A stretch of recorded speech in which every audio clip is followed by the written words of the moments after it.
Good morning and welcome to all of you to prep IAS. दोस्तों आज है अक्टूबर 9, Saturday का दिन है और हम लोग करने वाले हैं द हिंदू न्यूज़पेपर की एनालिसिस। मेरा नाम है सितेंद्र चौधरी और रोज की तरह आपके लिए कुछ सिलेक्टेड टॉपिक्स मैं यहाँ पे लेके आया हूँ। एक बार ब्रीफली थोड़ा सा देख लेते हैं कौन से टॉपिक करने वाले हैं, वैसे डिटेल में तो हम लोग जाएंगे ही। पहला टॉपिक हम लोग करने वाले हैं, एयर इंडिया को टाटा के पास एक्चुअली वापस आ गई है क्योंकि बिडिंग चल रही थी, जिस बिडिंग को टाटा ने जीत लिया है अल्टीमेटली 18,000 करोड़ रुपए में। इसके बारे में थोड़ा सा देखेंगे, ठीक है। हिस्ट्री में ज़्यादा नहीं जाएंगे लेकिन हल्का फुल्का। उसके बाद आता है India China patrols face of near Tawang. Tawang कहाँ पे है? ये आपका पड़ता है अरुणाचल प्रदेश में। वहाँ पे एक जगह है तवांग जिसको लेके चाइना और इंडिया के बीच में थोड़े से इशू हो गए हैं। एक्चुअली वो पिछले हफ्ते हुए थे, इसके बारे में थोड़ा सा बात करेंगे फ्रॉम यूर जीएस पेपर 2। आगे आने वाला है reflections on the quasi federal democracy. ये आज का एडिटोरियल है और इसी के लिए हम लोग आज का मेंस का आंसर भी लिखेंगे, ठीक है। इंपॉर्टेंट है, डिफिकल्ट सा है थोड़ा लेकिन इंपॉर्टेंट है। अगले वाला आता है 31 selected for the lateral entry post. Lateral entry क्या होता है? वैसे आप सबको इसके बारे में आइडिया है ही, इसके बारे में थोड़ा सा जानेंगे तो फ्रॉम जीएस पेपर 2। आगे रहने वाला है journalist from the Philippines Russia win Nobel Peace Prize मिल गया है फाइनली। लिटरेचर में मिल गया है, केमिस्ट्री में मिल गया है, फिजिक्स में मिल गया है, तो इसको भी हम लोग पढ़ लेंगे यहाँ से। आगे आने वाला है आरबीआई सस्पेंड जीएसएपी। ये जीएसएपी क्या है इसके बारे में आपको बताऊंगा। इंटरेस्ट रेट वगैरह कैसे होल्ड की जाती है, ओपन मार्केट ऑपरेशन क्या होता है, तो जीएस पेपर 3 में आपका इकोनॉमी वाले सेक्शन से कवर करेंगे। आगे आने वाला है इंडिया एशियान के फ्री ट्रेड अग्रीमेंट के बारे में। हमारे जो मिनिस्टर हैं मिस्टर गोयल जी, इन्होंने कुछ बात बोली है। थोड़ा सा हम लोग बैकग्राउंड में जाएंगे एशियन और इंडिया के फ्री ट्रेड अग्रीमेंट के बारे में। मैंने आपको तो कुछ दिन पहले बताया था कि फ्री ट्रेड अग्रीमेंट क्या होता है, ठीक है, उसी की कंटिन्यूशन आप समझ लीजिए। आगे रहेगा कि एम टू हैव 30% ऑफ 2030। एक आंसर हम आज मेंस का यहाँ से भी लिखने की कोशिश करेंगे, ठीक है, क्योंकि इलेक्ट्रिकल व्हीकल्स ये एक बहुत इंपॉर्टेंट टॉपिक हो जाता है when it comes to prelims mains. Even interview में भी बहुत सारे कैंडिडेट ने ऐसा बोला है कि उनको इलेक्ट्रिकल व्हीकल्स के बारे में क्वेश्चंस पूछे गए हैं, तो आप हम इसको भी देखेंगे यहाँ पे, ठीक है। और कुछ एडिशनल टॉपिक्स हैं जो आपके लिए हम लोग रोज लेके आते हैं। चलिए ज़्यादा डिले नहीं करते हैं, सीधा काम की बात करते हैं। पहला टॉपिक क्या है? टाटा ने फाइनली 18,000 करोड़ रुपए में खरीद लिया है। देखिए एयर इंडिया जो है ना, वो भैया सरकार के लिए एक सफ़ेद हाथी बन गया था, जिसे कहते हैं वाइट वाइट एलिफेंट। देखिए वाइट एलिफेंट वो होता है जो दिखने में तो बहुत सुंदर लगता है, इसको आप घर पे ले भी आते हो, लेकिन इसको मेंटेन करना आसान नहीं, क्योंकि इसको मेंटेन करना बहुत महंगा होता है। इसे कहते हैं सफ़ेद हाथी, है ना, हिंदी में कहावत होती है। तो एयर इंडिया कुछ ऐसा ही सफ़ेद हाथी था भैया। कई हजार करोड़, 60-70 हजार करोड़ रुपए का इसके ऊपर लोन चढ़ा हुआ था। सरकार इसको क्लियर करने की कोशिश कर रही थी, कई सालों से कोशिश कर रही थी, लेकिन वो कुछ हो नहीं पाया था। 2012 से तो सरकार बिल्कुल कंटिन्यूसली, पहले कांग्रेस की सरकार थी, वो लोग भी कंटिन्यूसली तैयारी कर रहे थे, लेकिन कुछ हो नहीं पाया। थोड़ा सा हिस्ट्री अगर जान लेते हैं तो टाटा कंपनी को एक्चुअली जो एयर इंडिया है, कभी के समय में हिस्टोरिकली 1932 में इसको जेआरडी टाटा ने ही एस्टेब्लिश किया था, ठीक है। 1946 में टाटा एयरलाइंस एक पब्लिक कंपनी बन गई थी और इसका नाम चेंज कर दिया गया था एयर इंडिया लिमिटेड। 1948 में सरकार ने इसमें 49% स्टेक्स खरीद लिए थे। उसके बाद 1943 में इसको 53 में कंप्लीटली नेशनलाइज कर दिया गया, यानी कि पूरी तरह से सरकारी कंपनी ये बन गई। उसके अलावा 2007 में एयर इंडिया को जो है इंडियन एयरलाइन के साथ मर्ज कर दिया गया, ओके। और उसके बाद 2012 में गवर्नमेंट ने अप्रूव किया। देखिए ये आप शुरू से ही ये सफ़ेद हाथी था। 2012 में सरकार ने फाइनली इसको 30,000 करोड़ रुपए का बेल आउट देने की कोशिश किया। बेल आउट का मतलब होता है कि वो जेल से होता है ना, कोई आदमी जेल में होता है, आप उसको बेल दे देते हो तो बेल पे आउट हो जाता है, मतलब उसकी हेल्प कर देते हो। तो ये बेसिकली ऐसा ही होता है, जब कोई कंपनी या कोई बैंक या कोई बड़ी ऑर्गेनाइजेशन या कोई पीएसयू जब वो बहुत ज़्यादा कर्जे में चली जाती है तो सरकार उसको बेल दे देती है, उसको पैसा दे के उसको आउट करा देती है। बेसिकली बेल आउट उसको ही बोलते हैं, ठीक है, क्योंकि 67,000 करोड़ रुपए का भैया डेट था इसके ऊपर। फाइनली 2018 में सरकार ने कोशिश किया कि 70% जो शेयर होल्डर है वो बेच दिया जाए, लेकिन अनफॉर्चुनेटली कोई भी खरीदने के लिए तैयार नहीं हुआ। सॉरी। फिर फाइनली 2020 में सरकार ने कहा कि देखो 70%, 76% से कोई नहीं आया, तो चलिए 100% ही दे देते हैं। तो फाइनली कुछ कंपनीज थी जैसे स्पाइस जेट और टाटा जो इसमें लाइन में लगी हुई थी, फाइनली टाटा के पास ये 18,000 करोड़ रुपए में चला गया है। स्पाइस इंडिया ने इसके लिए 15,100 करोड़ रुपए का बिड लगाया था और टाटा ने 18,000 करोड़ रुपए का लगाया था। मतलब इसी घर वापसी हो गई है बेसिकली। न तो शाम का भूला सुबह का बोला अगर शाम को घर में आ जाए तो उसको भूला नहीं कहते। तो टाटा वाले काफ़ी खुश हैं, लेकिन उनके सामने भी ये बहुत बड़ा चैलेंज है कि कैसे इतनी बड़ी एक डेट कंपनी को वो रिवाइव करेंगे। अपने आप में बहुत बड़ा चैलेंज है। तो टाटा के पास इस समय कई कंपनियां हैं, एयर एशिया है, एक दो कंपनी और भी है टाटा के पास। तो कुल मिला के एयर इंडिया भी अगर टाटा के पास आ जाती है तो हमारे जो एविएशन सेक्टर है उसका 26% मार्केट शेयर अभी वो टाटा के पास चला जाएगा। इंडिगो के पास खैर सबसे ज़्यादा है, 26% से भी ज़्यादा है। ठीक है, तो 100% शेयर होल्डर किसने खरीदे हैं? टाटा सन्स की सब्सिडरी है, ठीक है, टैलिस प्राइवेट लिमिटेड, तो इसने खरीदा है। बस ये थोड़ा सा इन्फॉर्मेशन आपको पता होना चाहिए।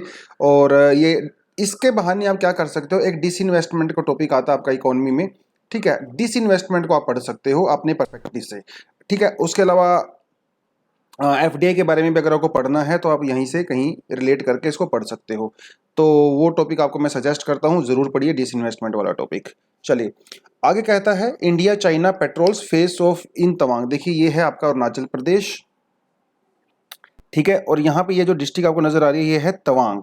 और यहाँ पे ये सिटी एक छोटी सी जगह है तवांग करके, बहुत खूबसूरत जगह है। मुझे कभी जाने का खैर मौका मिला नहीं, बहुत अरमान है दिल में कि कभी ना कभी जाऊंगा यहाँ पे, क्योंकि ईटानगर में मैं कई बार जा चुका हूँ और ये ईटानगर से लगभग 450 किलोमीटर पड़ता है, तो कभी मौका मिला नहीं जाने का। पिछली बार मौका मिला था जाने का लेकिन लॉकडाउन हो गया था। खैर, तो तवांग एक बहुत ही वर्ल्ड फेमस बुद्धिस्ट मोनेस्ट्री है। तवांग के बारे में आपको बता दूं कि तवांग पहले तिब्बत का पार्ट हुआ करता था। ओके, बाद में ब्रिटिशर्स ने तिब्बत के साथ एक डील किया 1914 में। उस 1914 में सिमला कोड जिसको बोलते हैं, तो ये तवांग वाला रीजन वो इंडिया के फेवर में आ गया, मतलब इंडिया के पास आ गया था। हालांकि चाइना ने इसको कभी एज सच ऑफिशियली रिकॉग्नाइज नहीं किया, क्योंकि बाद में तिब्बत भी भैया चाइना के पास चला गया, राइट। तो थोड़ी सिचुएशन हुई बाद में, जब तिब्बत में एंटी चाइना या फ्रीडम मूवमेंट जब वहाँ पे चला, तो दलाई लामा जब इंडिया में आए थे तो वो भी तवांग के रास्ते से ही इंडिया में आए थे। ठीक है, तो दिक्कत यहाँ पे ये है इंडिया और चाइना के साथ कि यहाँ पे जो बाउंड्री है ना वो प्रॉपर तरीके से डिमार्केटेड नहीं है, डिमार्केटेड नहीं है। यहाँ पे प्रॉब्लम है वो परसेप्शन पे चलता है, परसेप्शन। जैसे मान लो ये बाउंड्री है, अब इंडिया वाले मानते हैं कि ये हमारी टेरिटरी है, तो इंडिया वाले जो सोल्जर्स है ना वो यहाँ तक जाके पेट्रोलिंग करते हैं। चाइना वाले मानते हैं कि ये वाली है तो वो यहाँ आके पेट्रोल करते हैं। तो परसेप्शन का खेल है। हमें प्रॉपर, क्योंकि ऑफिशियली तो रिकॉग्नाइज किया नहीं गया है, तो हम मानते हैं कि वहां तक है, वो मानते हैं कि यहाँ तक है। तो पिछले हफ्ते की खैर ये बात है, कोई नई न्यूज़ नहीं है। तो पिछले हफ्ते हुआ ये था कि कुछ चाइनीज सोल्जर वो इंडियन टेरिटरी में घुस आए थे, तो इंडिया वाला ने उनको डिटेन कर लिया था, 2-4 घंटे 5 घंटे अपने पास रखा और फाइनली कुछ इशू हो गया तो उनको वापस जो है सोल्व करके उसको छोड़ दिया गया। ठीक है, और 1962 में जो सिनो इंडियन वॉर हुआ था उस समय भी ये जो पूरा एक्चुअली पूरा अरुणाचल प्रदेश ही आ गया था। खैर, तवांग वाला रीजन वो चाइना के कंट्रोल में आ गया था थोड़े समय के लिए, लेकिन जब चाइना ने यूनिलेटरली सीज फायर कर दिया तो वो वापस जो है इंडिया के पास आ गया था। तो 1962 में एक्चुअली उनके पास ये चला गया था ब्रीफ पीरियड के लिए। ठीक है, तो वो सारी सारी चीज़ें, क्योंकि देखिए ये हिस्ट्री बड़ी इंटरेस्टिंग है। अगर 1960 वॉर की आप 2 की वॉर पढ़ो, अमेरिका जो है उसने ओपनली इंडिया को सपोर्ट किया था। अमेरिका की जो 7th फ्लीट है वो इंडियन ओशन के अंदर घुस गई थी, क्योंकि वो अगर वो थोड़े दिन और चाइना अगर हरकत से अपनी बाज नहीं आता ना तो शायद अमेरिका चाइना के ऊपर अटैक भी कर सकता था। और उस समय चाइना एक ऑफ कोर्स इतनी बड़ी पावर नहीं थी, गरीब कंट्री था और उसके पास न्यूक्लियर पावर भी नहीं थी, है ना। तो वो सारी सारी चीज़ें हैं। खैर देखिए, कुछ पिक्चर मैं आपके लिए लेके आया हूँ। कभी मौका मिले लाइफ में तो तवांग ज़रूर जाना। हमारे एक टीचर हुआ करते थे, वो तवांग हर साल जाते थे भैया। वो तवांग 1 महीना लगा के आते थे। वो कहते थे मेरी लाइफ सिर्फ 11 महीने की है, 1 महीना वो तवांग को ही उन्होंने दे दिया था। बहुत शानदार जगह है, कभी मौका मिले तो ज़रूर जाना। आप में से कोई तवांग से हों तो ज़रूर बताएं कमेंट सेक्शन में। अगर आप में से कोई कभी वहाँ पे गया हो तो हाईली रिकमेंडेड है मेरी तरफ से। तो खैर आगे बढ़ते हैं। आगे कहते हैं कि एम टू हैव 30% और 2030 car sales in electrical vehicles. देखिए, क्लाइमेट चेंज एक बहुत बड़ी प्रॉब्लम है, ठीक है, और इंडिया एक डेवलपिंग कंट्री है। तो इंडिया अपने हिसाब से हम लोग कोशिश कर रहे हैं कि हम जितना हो सके क्लाइमेट चेंज के लिए करें। हालांकि बहुत अग्रेसिवली हम लोग नहीं कर सकते, क्योंकि देखिए वेस्टर्न कंट्री ना इंडिया के ऊपर फोर्स कर रही हैं कि आप अपनी आप जो है हमें नेट जीरो टारगेट बताइए। देखिए यार, सीधी सी बात है, India is a developing country, हम लोग इंडस्ट्री को कम नहीं कर सकते हैं। देखो, मतलब क्लाइमेट चेंज को टैकल करने के कई तरीके हो सकते हैं। एक तरीका तो यही हो सकता है कि आपकी जो पोल्यूटिंग इंडस्ट्री है आप उसको बंद कर दीजिए, आप लेटेस्ट टेक्नोलॉजी को अपनाइए, क्लीन एनर्जी का यूज़ कीजिए, ये कुछ चीज़ें हो सकती हैं, लेकिन इंडिया इसको अफोर्ड नहीं कर सकता है। India is a developing country, हमें अभी इंडस्ट्री की ज़रूरत है। इंडिया इस बात को समझता है ना। दुनिया भी समझती है, खैर वो एक अलग बात है, वो बोलते नहीं है, बट स्टिल इंडिया को तो अभी प्रोग्रेस करना है ना यार, तो इंडस्ट्री को हम लोग बंद कर नहीं सकते। लेकिन कुछ ऐसी नई टेक्नोलॉजी या कुछ ऐसे नए तरीके हम लोग अपना सकते हैं जिससे हम लोग भी कंट्रीब्यूट कर सकते हैं क्लाइमेट चेंज को टैकल करने में। और इलेक्ट्रिकल व्हीकल्स इसका एक बहुत अच्छा एक सब्स्टिट्यूट हो सकता है, बहुत अच्छा सॉल्यूशन हो सकता है।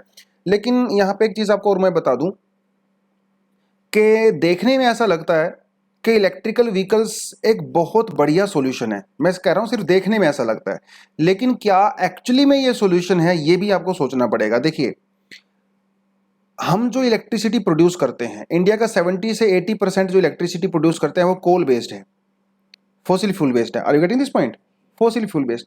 अब ये समझिए आप कि आप गाड़ी में पेट्रोल डालते हो, डीजल डालते हो, जिससे पोल्यूशन होता है, इसमें किसी तरह का कोई डाउट नहीं है। लेकिन सपोज आपने इलेक्ट्रिकल व्हीकल खरीद लिया, अरे भैया उसको भी तो चार्ज करोगे ना, क्या वो बिना बिजली के थोड़ी चलेगा? और जिस बिजली से आप उसको चार्ज करोगे वो तो फॉसिल फ्यूल का यूज कर रही है।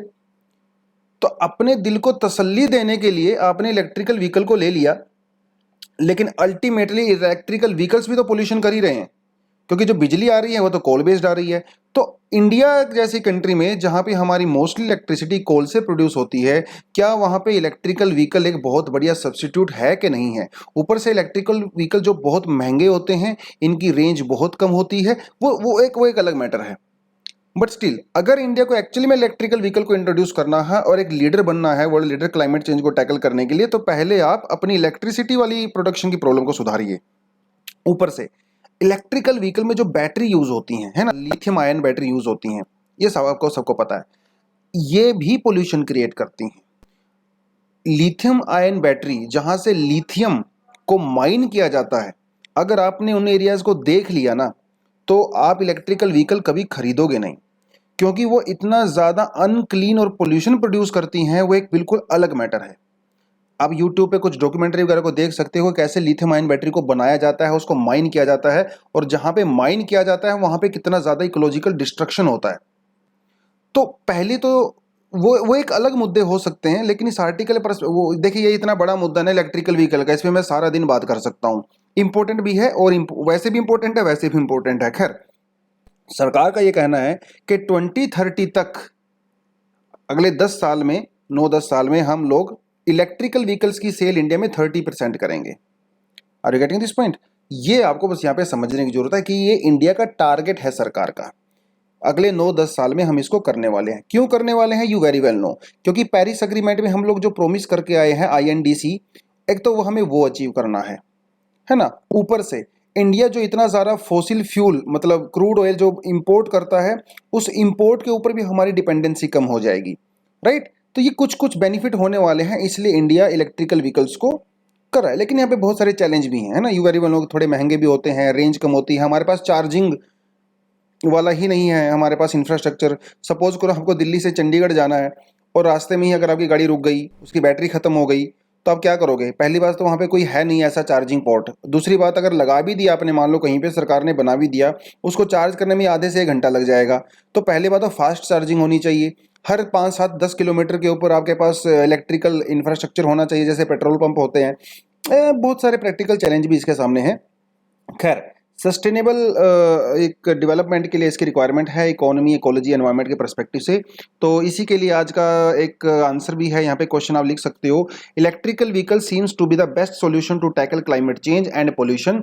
Discuss the benefits of electrical vehicles in Indian context. Also mention the challenges and suggest some solutions. ठीक है, देखिए चैलेंजेस मैंने आपको यहाँ पे डिसएडवांटेज बता रखे हैं, चैलेंजेस वगैरह आप देख लेना। उसके अलावा इंडिया मुंबई एक्सप्रेसवे है, सरकार कह रही है कि इंडिया मुंबई एक्सप्रेसवे पे हम इतना बढ़िया इंफ्रास्ट्रक्चर बनाएंगे ना इलेक्ट्रिकल व्हीकल्स के लिए, कि हर 5 किलोमीटर के बाद आपको चार्जिंग पॉइंट्स मिलने वाले हैं। तो ये दिल्ली मुंबई एक्सप्रेसवे के बारे में भी थोड़ा आपको पढ़ना है तो आप पढ़ सकते हो। मैंने एक्स्ट्रा एक स्लाइड वैसे डाल दिया था आपकी इन्फॉर्मेशन के लिए। ठीक है, तो ये है क्वेश्चन, आप इसका आंसर लिख के मुझे बता सकते हैं। चलिए, अगली न्यूज़ क्या कहती है, ये तो इनिशिएटिव है जो हम लोगों ने लिया इलेक्ट्रिकल व्हीकल्स के लिए, नेशनल इलेक्ट्रिकल मोबिलिटी प्लान और फेम, ये बहुत इंपॉर्टेंट है। फेम के बारे में हाईली सजेस्ट करता हूँ कि इसके बारे में जाके ज़रूर पढ़ें। इसके 3 फेज़ हैं, तीनों फेज़ के बारे में जाके पढ़ें, ठीक है। चलिए अगली न्यूज़ है वो कहाँ से आती है, वो आती है नोबेल प्राइज़ से। तो नोबेल पीस प्राइज़ फाइनली मिल गया है। कई लोग इसमें रेस में थे। ग्रेटा थुनबर्ग इसमें रेस में थी, आप सबको पता है ग्रेटा थुनबर्ग कौन है ना। उसके अलावा एक और रशिया के बहुत लीडर हैं, अपोजिशन लीडर हैं, नेवल्नी करके कुछ उनका नाम है, वो भी इस रेस में थे। और ये लोग जो रेस इनको मिला है, ये इस रेस में बहुत पीछे थे, लेकिन खैर फिर भी इनको मिल गया, बहुत अच्छी बात है। तो एक तो जो है मारिया रेसा, ये जो है फिलीपीन से हैं और एक जर्नलिस्ट हैं, ठीक है ये। और दूसरे आते हैं हमारे दिमित्री मुरातोव, ये आते हैं रशिया से, ये भी एक जर्नलिस्ट हैं। तो जर्नलिस्ट लोगों को इस बार मिला है क्योंकि ये जो मारिया रूसा जी हैं, फिलीपींस में मीडिया को लेके बहुत ज़्यादा वायलेंस होता है। वहाँ की जो सरकार है वो मीडिया के ऊपर को रिप्रेस करती है, और वहाँ के जो प्रेसिडेंट हैं भैया इस समय, वो ड्रग को लेके एंटी ड्रग उन्होंने एक मुहिम छेड़ी थी फिलीपींस के अंदर, जिसमें बहुत सारे लोगों का इनकाउंटर कर दिया गया। तो सारी की सारी चीज़ें इन्होंने दिखाई।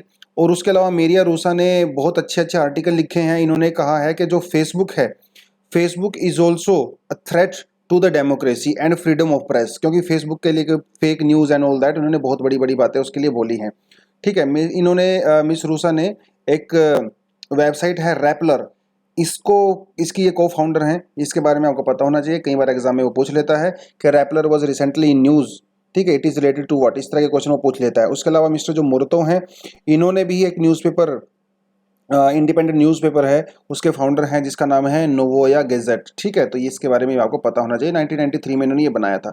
बस इतनी ही इन्फॉर्मेशन आपके लिए रिक्वायर्ड है। खैर, तो इनको क्यों दिया गया है, क्योंकि ऑल ओवर द वर्ल्ड जो जर्नलिस्ट लोग हैं उनको खतरा है। उसके अलावा जो फ्रीडम ऑफ प्रेस है उसको भी खतरा है, क्योंकि दुनिया भर में अगर आप देखो तो इस समय अथॉरिटेरियन लीडर्स ज़्यादा पावर में आ रहे हैं, है ना। अगर आप फिलीपींस की बात करो तो अकॉर्डिंग टू दिस आर्टिकल पिछले 10 सालों में फिलीपींस में लगभग 40 से 50 जर्नलिस्ट की डेथ हो चुकी है। और एक चीज़ आपको बता दूं, अगर आप इंडिया की बात करो, इंडिया में पिछले 5 सालों में 46 से ज़्यादा जर्नलिस्ट की डेथ हो चुकी है। तो India actually is considered one of the most dangerous country for the journalist.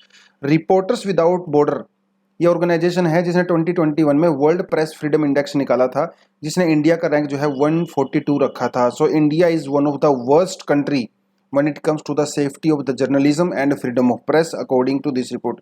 अरे पाकिस्तान को अगर छोड़ दो, बांग्लादेश को छोड़ दो, बाकी सब हमारे पड़ोसी हैं, हमसे अच्छा परफॉर्मेंस दे रहे हैं। खैर ये तो एक अलग से टॉपिक है, हम लोगों ने शायद इसको किया भी था जब इसको रिलीज किया गया था, ठीक है। चलिए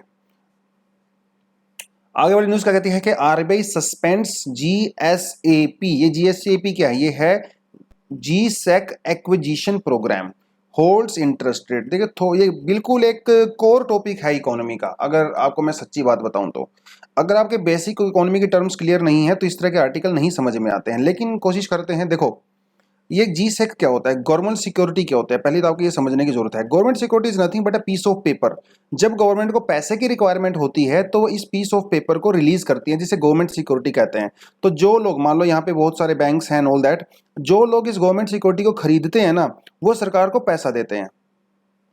10 करोड़, 50 करोड़, 100 करोड़, 500 करोड़, जितना भी सरकार को चाहिए वो उतना गवर्नमेंट सिक्योरिटी रिलीज करती है। तो उसको कोई भी लोग खरीद सकते हैं, ठीक है। बैंक्स वगैरह जनरली उसमें इन्वेस्टमेंट करते हैं। ये सेफ इन्वेस्टमेंट होती है, बहुत सेफ होती है। तो इसे कहते हैं like open market operation. Open market operation के थ्रू सरकार पैसा जनरेट नहीं, मतलब उसको अरेंज करती है, उधार लेती है, बेसिकली बोरो करती है। इट्स अ डेट इंस्ट्रूमेंट, इसके थ्रू सरकार डेट लेती है। लेकिन जब उनका मैच्योरिटी पीरियड हो जाता है उस सिक्योरिटी का, तो सरकार इन लोगों से सिक्योरिटी वापस ले लेती है, और इनको बदले में क्या देती है, इनको बदले में इनका जो पैसा था विद इंटरेस्ट रेट वो वापस कर देती है। इसे कहते हैं गवर्नमेंट सिक्योरिटी। तो अभी सरकार क्या कर रही है, जो सरकार ने प्रीवियसली पास्ट में जो गवर्नमेंट सिक्योरिटी बेच रखी थी, अभी सरकार उनको एक्विजिशन करती है। तो उसको कहते हैं जीसेक एक्विजिशन प्रोग्राम, यानी कि लोगों से वो सिक्योरिटी वापस ले रही है और उनको बदले में उनका इंटरेस्ट रेट दे रही है। अब इससे होता क्या है, अब सपोज करो आपके पास गवर्नमेंट सिक्योरिटी है और सरकार ने आपसे वो गवर्नमेंट सिक्योरिटी ले लिया वापस, तो सरकार आपको क्या देगी, पैसा देगी। तो जितना सरकार मार्केट से गवर्नमेंट सिक्योरिटी को एक्वायर करती है, उतना ही पैसा सरकार मार्केट में देती है। इसका मतलब मनी सप्लाई इंक्रीज हो जाती है। तो गवर्नमेंट सिक्योरिटी जो है, ओपन मार्केट ऑपरेशन ही जो होता है, ये आपका एक टूल होता है मनी सप्लाई को इंक्रीज करने का और डिक्रीज करने का। जब भी सरकार को मनी सप्लाई इंक्रीज करनी होती है वो गवर्नमेंट सिक्योरिटी खरीद लेती है। जब आरबीआई को मनी सप्लाई कम करनी होती है वो गवर्नमेंट सिक्योरिटी रिलीज कर देती है और लोग उसको खरीद लेते हैं सरकार को पैसा देके। ठीक है, ये मॉनेटरी पॉलिसी टूल है, आपके बिल्कुल इकोनॉमी का पोर्शन होता है ये। उसके अलावा हमारे पास repo rate, reverse repo rate, bank rate, CRR, SLR, है ना, ये बहुत सारे हमारे पास मॉनेटरी पॉलिसी टूल्स होते हैं जो लिक्विडिटी के लिए किए जाते हैं। अब ये लिक्विडिटी क्या है? लिक्विडिटी का मतलब होता है कि मार्केट में कितना पैसा इस समय फ्लो कर रहा है, that is the meaning of liquidity. जितना ज्यादा लिक्विडिटी होता है मार्केट में, मतलब लोगों के पास उतना ही ज्यादा पैसा होता है। जितना ज्यादा लोगों के पास पैसा होता है वो उतनी ही ज्यादा डिमांड करते हैं। जितनी ज्यादा वो डिमांड करते हैं उतना ही ज्यादा गुड्स और सर्विसेज का प्राइस बढ़ जाता है और इन्फ्लेशन क्रिएट होता है। ठीक है, ये थोड़ी थोड़ी सी चीजें हैं। अगर मार्केट में मनी सप्लाई कम हो जाता है तो इन्फ्लेशन कम हो जाता है। ये तो सरकार क्या कर रही है इस समय? सरकार जो है गवर्नमेंट सिक्योरिटी एक्विजिशन कर रही है, क्योंकि सरकार मार्केट में लिक्विडिटी को प्रॉपर तरीके से बढ़ाना चाहती है। देखो सीधी सी बात है, जब लिक्विडिटी बढ़ेगा तो तभी तो इकोनॉमी ग्रो करेगा। अरे इकोनॉमी में जब पैसा ही नहीं होगा तो भैया ग्रो कैसे करेगा? तो सरकार चाहती है कि इकोनॉमी के अंदर पैसा हो। तो 2.37 लाख करोड़ के लगभग सरकार ने ओपन मार्केट ऑपरेशन के थ्रू गवर्नमेंट सिक्योरिटी को एक्वायर वहां से कर लिया है। ठीक है, ये थोड़ा थोड़ा आपको समझना पड़ेगा। उसके अलावा आरबीआई ने जो हमारी ग्रोथ फोरकास्ट रखा है वो 9.5% रखा है और इन्फ्लेशन को 5.3% रखा है। तो इतना इन्फ्लेशन है और ये मैनेजेबल है, राइट, 5.3%। क्योंकि जो आरबीआई की जो एक रेंज होती है इन्फ्लेशन की वो होती है 2% से लेके 6%, बेसिकली 4% प्लस माइनस 2। अगर इन्फ्लेशन इस रेंज में होती है then RBI is satisfied, there is no problem at all.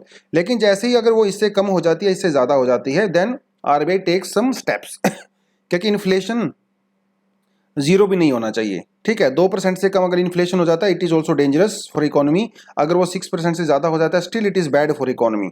2 से और 6 के बीच में इट इज वेरी गुड। ठीक है, चलिए इसके रिगार्डिंग आपको मैं एक कर्व बताता हूं, इसका नाम है फिलिप्स कर्व। फिलिप्स कर्व, आप मुझे ये बताइए कि फिलिप्स कर्व कौन कौन सी क्वांटिटी के बीच में होता है? There are actually 2 terms quantities which are represented by the Phillips curve. आप मुझे बताओगे कि किसके बीच में होता है, बिकॉज आई अज्यूम कि आपको हल्का फुल्का इकोनॉमी के बारे में आइडिया होगा, क्योंकि इस तरह की जो चीजें होती हैं ना, आर्टिकल होते हैं, बिल्कुल कोर इकोनॉमी के टॉपिक होते हैं। और अगर आप इनको रेगुलरली पढ़ोगे तो आपके कॉन्सेप्ट क्लियर हो जाते हैं। अगर आपको नहीं पढ़ा है इकोनॉमी तो जब भी आप इस तरह के आर्टिकल पढ़ते हो तो आप उसको गूगल कर सकते हो, तुरंत के तुरंत गूगल करो। ठीक है, जैसे इसके अंदर कई चीजें और मेंशन की गई हैं, हेडलाइन इन्फ्लेशन, कोर इन्फ्लेशन, ठीक है, open market operation, monetary policy committee, कई सारी टर्म आपको मिलेंगी इस छोटे से आर्टिकल में। अगर आप क्यूरियस हो, अगर आपको नॉलेज लेना है तो डेफिनेटली आप इन चीज़ों को गूगल जरूर करें। और यही तरीका होता है यार न्यूज़पेपर पढ़ने का, इसलिए तो कहते हैं न्यूज़पेपर इतना क्रूशियल होता है। तो सिर्फ आर्टिकल को मत पढ़ के आगे निकलो, उस आर्टिकल के अंदर क्या क्या चीज़ें दे रखी हैं उन सबको जानने की कोशिश करो। That is the right way to read newspaper. खैर आगे बढ़ते हैं। इंडिया एशियन एफटी को कहा जाता है फ्री ट्रेड अग्रीमेंट। ठीक है, ये फ्री ट्रेड अग्रीमेंट एक्चुअली 2003 में साइन किया गया था, लेकिन फाइनली इसको फोर्स में आया था 2010 में। फ्री ट्रेड अग्रीमेंट का क्या होता है? देखिए इसका नाम ही बताता है, फ्री ट्रेड मतलब जो बैरियर्स होते हैं ट्रेड में उनको दूर करना है, ये मतलब होता है। मान लो इंडिया और श्रीलंका के बीच में फ्री ट्रेड अग्रीमेंट है, तो इंडिया से जो भी सामान श्रीलंका से जो भी सामान इंडिया में आएगा या फिर इंडिया से जो भी सामान श्रीलंका में जाएगा वो एज अ डोमेस्टिक सामान ही ट्रीट किया जाएगा। मतलब उसके ऊपर बैरियर्स नहीं लगाएंगे हम लोग, इंपोर्ट ड्यूटी, एक्सपोर्ट ड्यूटी, वो सारी सारी चीजें यहाँ पे है। तो इंडिया और एशियान के बीच में भी है। एशियान क्या है? एशियान के अंदर 10 कंट्री होती हैं। कौन कौन सी हैं आप जो है दिखा देता हूँ आपको, ये देखिए। म्यांमार है, Thailand, Cambodia, Singapore, Vietnam, Malaysia, Laos, Philippines and Brunei. खैर आपके लिए यहाँ पे एक क्वेश्चन है, एमसीक्यू है। आप मुझे ये बताएं कि एशियान का जो हेड क्वार्टर है वो कहाँ पे है और एशियान को कब एस्टेब्लिश किया गया था? तो ये 2 क्वेश्चन आपके लिए यहाँ पे आते हैं। चलिए उसके अलावा अब इंडिया ने क्यों कहा है? इंडिया ने ये कहा है, देखो चाइना इसका पार्ट नहीं है, लेकिन चाइना जो है वो इंडिया की ट्रेड को डिस्टर्ब कर रहा है। वैसे भी एशियान के साथ हमारा जो ट्रेड है वो ट्रेड, हम लोग ट्रेड डेफिसिट में हैं एशियान के साथ। पहले ही हमारी ट्रेड जो है एशियान के साथ थोड़ी सी डिसबैलेंस है, ऊपर से चाइना इनको डिस्टर्ब कर देता है। तो इंडिया जो थोड़ा सा कंसर्न है, इंडिया ने कहा है must prevent misuse by the third party. Third party का मतलब है चाइना। चाइना का डायरेक्ट हमने नाम नहीं लिया है, लेकिन इशारों इशारों में समझ लिया, अगर समझदार है तो काफ़ी है। एक्चुअली हम लोग चाइना को मैसेज दे रहे हैं कि भैया एशियान ग्रुप्स के साथ आपको एंगेज करना है तो करिए, उससे हमें दिक्कत नहीं है। हमें दिक्कत इस बात से है कि हमारा जो फ्री ट्रेड एग्रीमेंट है एशियन कंट्री के साथ वो डिस्टर्ब हो रहा है। तो आप एंटी इंडिया प्रैक्टिसेस को मत कीजिए, ठीक है। यहाँ पे पपुआ न्यू गिनिया जो है वो एक ऑब्जर्वर कंट्री है, ये भी आपको पता होना चाहिए। उसके अलावा ये दो तो मैंने एक्स्ट्रा आपको दे दिए हैं प्रीलिम्स के पर्सपेक्टिव से। सार्क कंट्री कौन कौन सी है? Afghanistan, Bangladesh, Bhutan and all that. Afghanistan को लेकर यू वेरी वेल नो, पहले से बहुत इशू चल रहा है कि तालिबान को रिप्रेजेंट करें कि ना करें। पाकिस्तान बार बार बोल रहा है कि तालिबान को रिप्रेजेंट करो, इंडिया वाले कह रहे हैं नहीं नहीं फिलहाल हम लोग इसको नहीं कर सकते, वो एक अलग मुद्दा चल ही रहा है। उसके अलावा बीमस्टैक है, बीमस्टैक के अंदर कौन कौन सी कंट्री हैं? Bangladesh, India, Myanmar, Sri Lanka, Thailand, Nepal and all that. कहने का मेरा मतलब ये है कि इंडियन ओशन या फिर इंडिया और इसके नेबर्स, इसके रिगार्डिंग जो भी ऑर्गेनाइजेशंस हैं छोटी या बड़ी, आपको सभी के बारे में पता होना चाहिए। वो कब एस्टेब्लिश किए गए थे, उनका हेडक्वार्टर कहाँ पे है, कौन कौन सी कंट्री उसमें पार्टिसिपेट करती हैं, कौन कौन सी कंट्री उसमें ऑब्जर्वर्स हैं। बहुत इंपॉर्टेंट होता है आपका प्रीलिम्स के लिए। हर साल या एक साल छोड़ के अल्टरनेटिव ईयर्स पे हमेशा वो इन ऑर्गेनाइजेशंस के बारे में पूछता है जहां पे इंडिया एक पार्ट होता है, specially related to South Asia and Indian Ocean, ठीक है। चलिए आगे कहता है कि 31 selected for the liberal lateral entry post. Letter entry का मतलब क्या होता है? You very well no.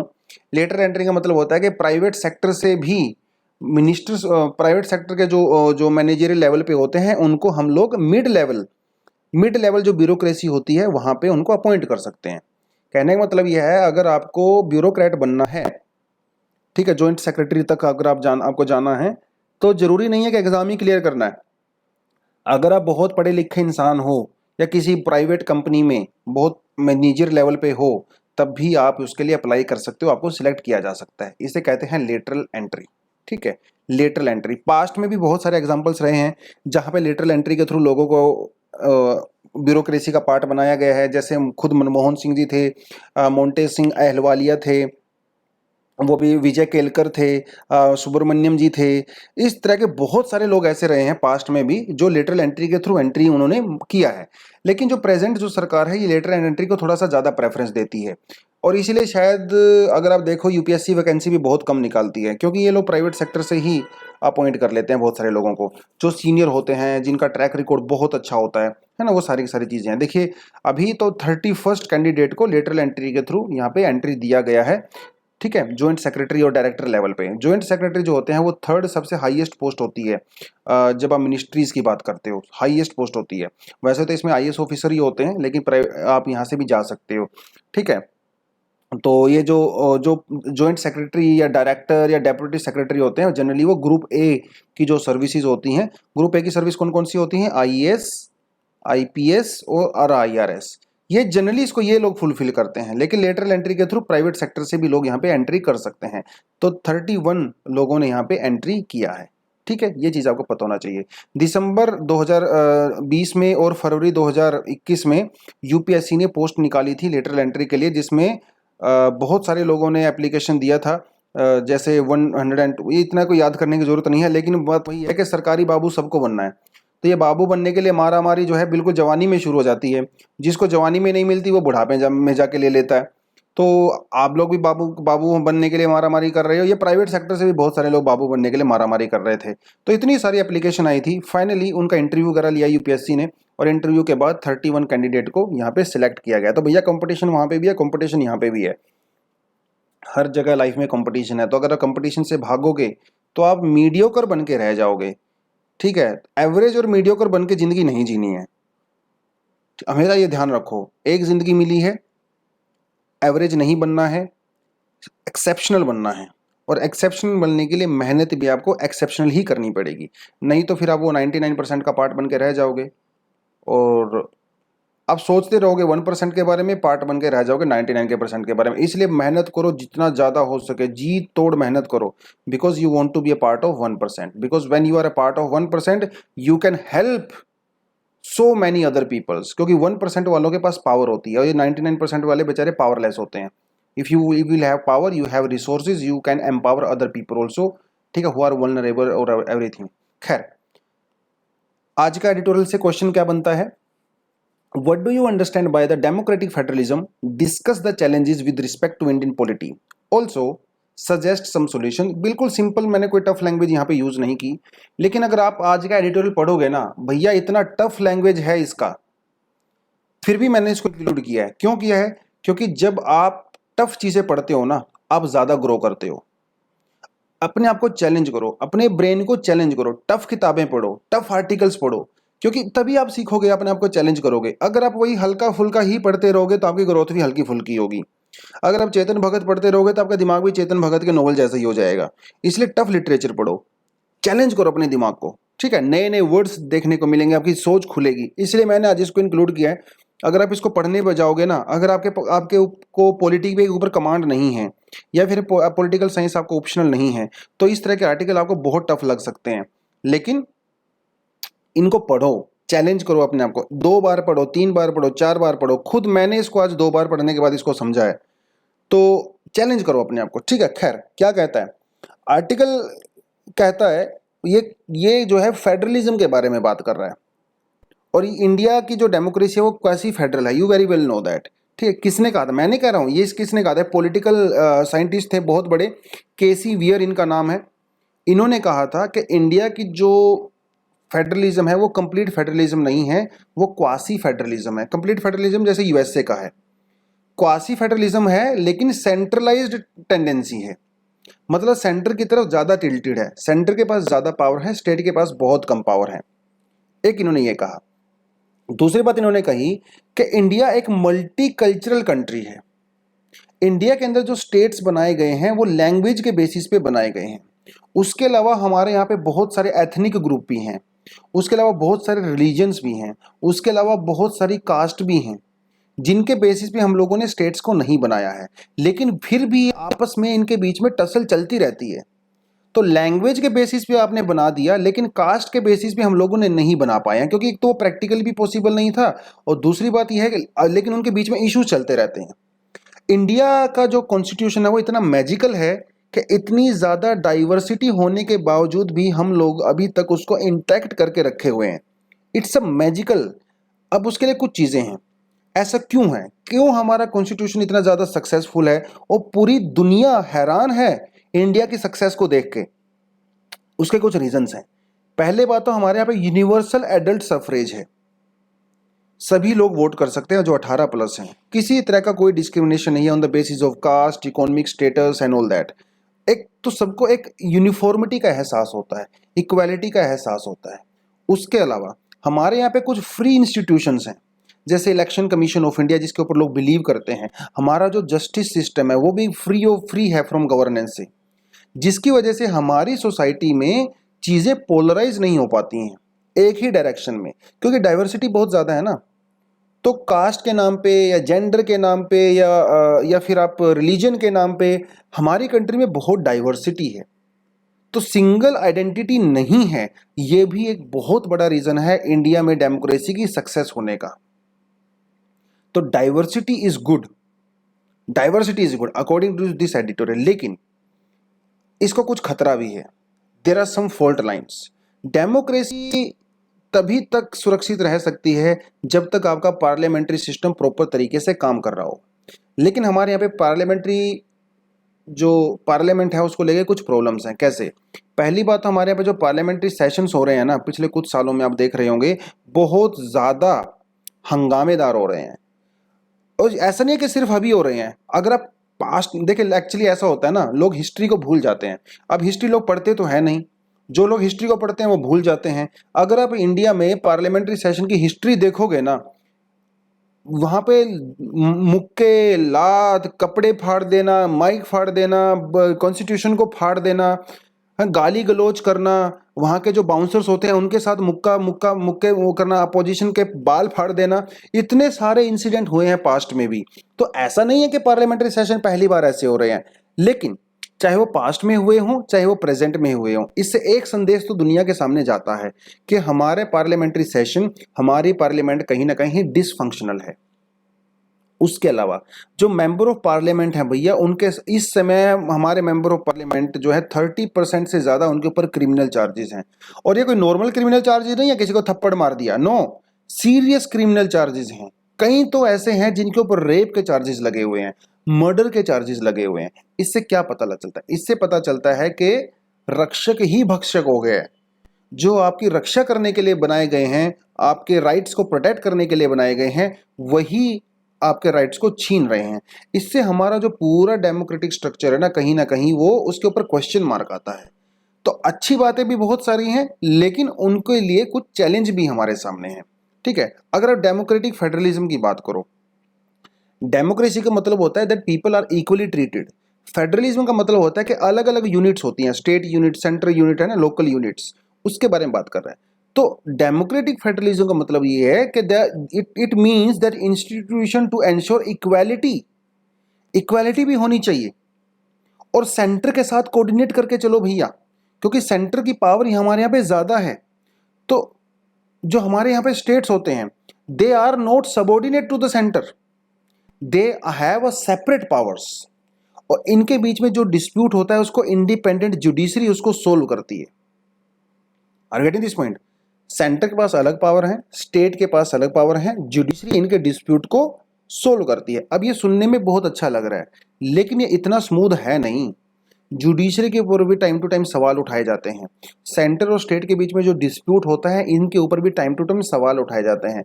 ऐसा टेंडेंसी देखा गया है कि सेंटर के अंदर जिस पॉलिटिकल पार्टी की पावर होती है वो अपनी पॉलिटिकल पार्टी को ज़्यादा फेवर करती है जो स्टेट में होती है, दूसरी को नहीं करती है। इससे भी हमारा जो डेमोक्रेटिक फेडरलिज्म है उसके ऊपर क्वेश्चन मार्क आता है। ये सभी के सभी हम लोग चैलेंजेस की बात कर रहे हैं, उसके अलावा और भी चैलेंजेस हैं, जैसे पॉपुलर वोट बिहेवियर, है ना।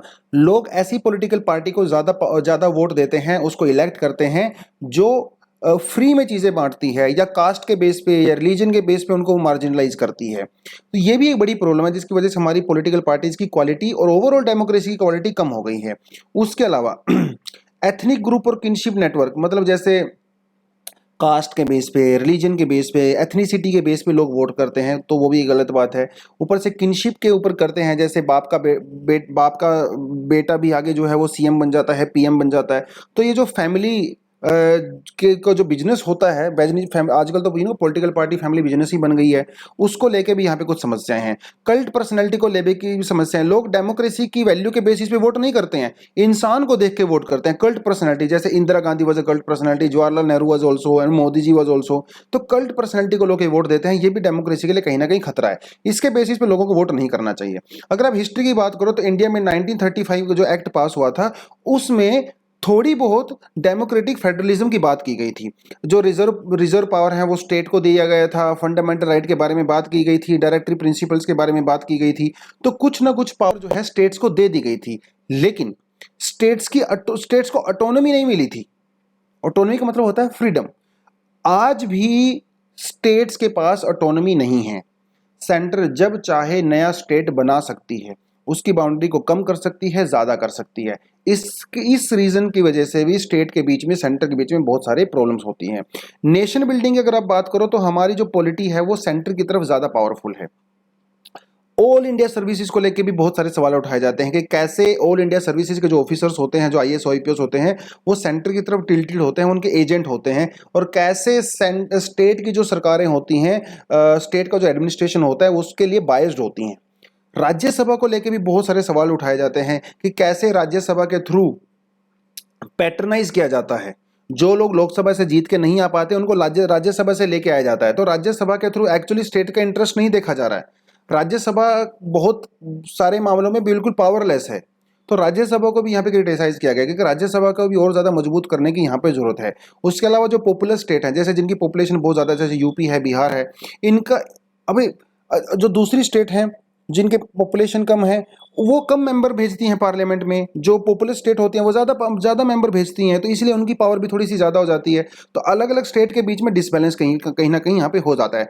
तो कंक्लूजन, ये सारे के सारे इन्होंने क्या बताया, ये सब चैलेंजेस बताए हैं कि हमारा जो डेमोक्रेटिक फेडरलिज्म है उसके लिए क्या क्या चैलेंजेस हैं, जो आपको अपने आंसर में लिखने हैं इन पॉइंट्स को इलैबोरेट करके। अब कंक्लूजन में इन्होंने क्या कहा है? कंक्लूजन में इन्होंने यही कही है बात कि सेंटर को सारे स्टेट्स को इक्वली ट्रीट करना चाहिए। सेंटर को भी ये चाहिए कि वो आपस में अब लड़ाई झगड़ा ना करें, ठीक है। सेंटर को किसी पर्टिकुलर स्टेट को फेवर नहीं करना चाहिए, जैसा कि श्रीलंका और पाकिस्तान में होता है। वहाँ पे किसी पर्टिकुलर रिलीजन को, किसी पर्टिकुलर एथनिक ग्रुप को ज़्यादा फेवर दिया जाता है, जिसकी वजह से वहाँ पे सोसाइटी में प्रॉब्लम्स होती हैं और वहाँ का कॉन्स्टिट्यूशन वो जो है सक्सेसफुल नहीं है।